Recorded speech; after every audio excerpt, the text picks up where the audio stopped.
Zdravo i dobrodošli na naš kanal. Za danas ćemo vam spremiti jedno, što bi naši nutricionisti rekli, izbalansirano jelo. Biće veoma zanimljivo ovaj recept, zato što nikad nisam ovo pravila i meni je ovo premijera. Nadam se da ćete uživati. Prvo ćemo marinirati piletinu.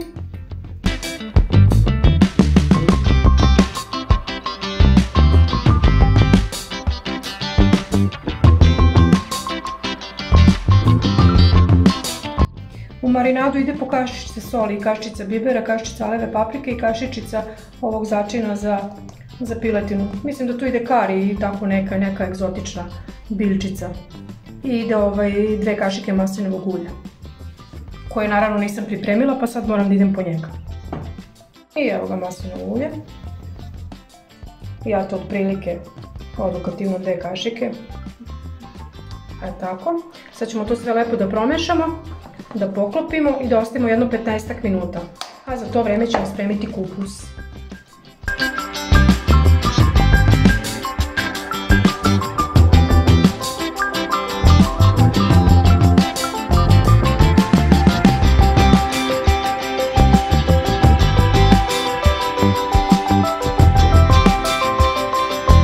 Sad ćemo pustiti da odmori ovo lepo mesance. I evo, ja sam odabrala malo veću glavicu kupusa jer smo mi velika porodica pa jedemo ko termiti, ali gledajte da bude lepa, čvrsta. I onda ćemo je iseći i izdubiti. Znači prvo sečemo ovaj deo da je koren.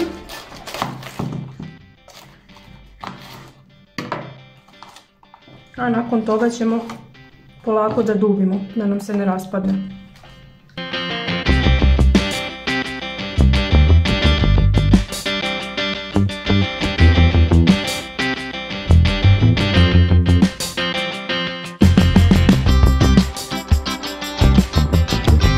I evo na pola puta smo, malo više od pola. Od ovog što ste izdubili, ovog sitniša, možete da napravite posle salatu. Znači ništa se ne baca.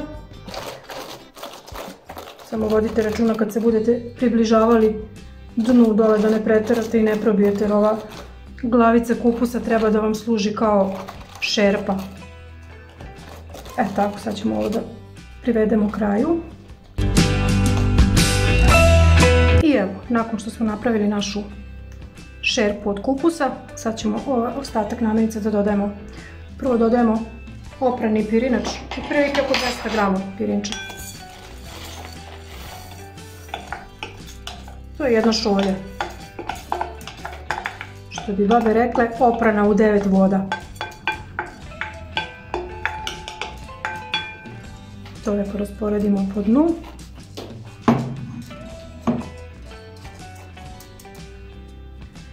Preko toga stavljamo slaninicu. I zamislite šta ima novo. Ovdje ne ide sir. Jedan od retkih jela gde nema sira. Što ne znači da ne možete da stavite, ali da ne preterujemo.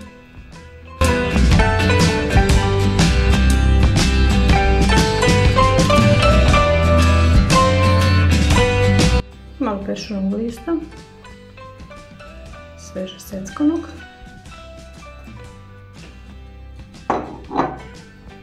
I onda ređemo one batačiće što smo spremili u marinadi da nas čekaju dok izdubimo kupus.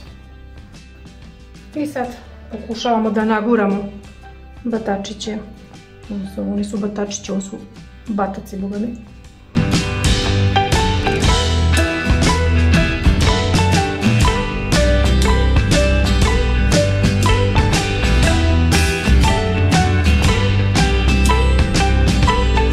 Ovdje smo napravili pileći bujon, tu ide oko 400 ml, koji ćemo dodati još 100 ml pavlake za kuvanje.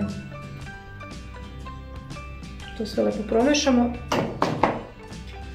i sipamo u ovaj pripremljeni kalup za batačiće.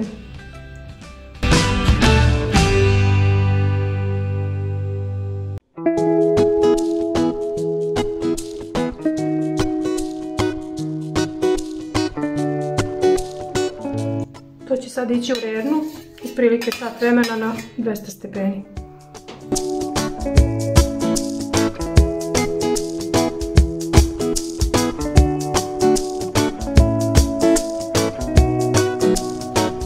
I evo kako izgleda kad se ispeklu u ovoj, da kažem, šerpi od glavice kupusa.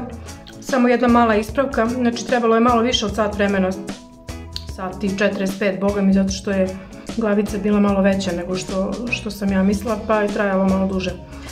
Tako da, eto, to bi bilo to. Nadam se da ste uživali, da ćete probati ovaj recept, a mi javljam utiske čim probam i ja, jer nama je prvi put. Tako da uživajte i čujemo se drugi put. Prijatno!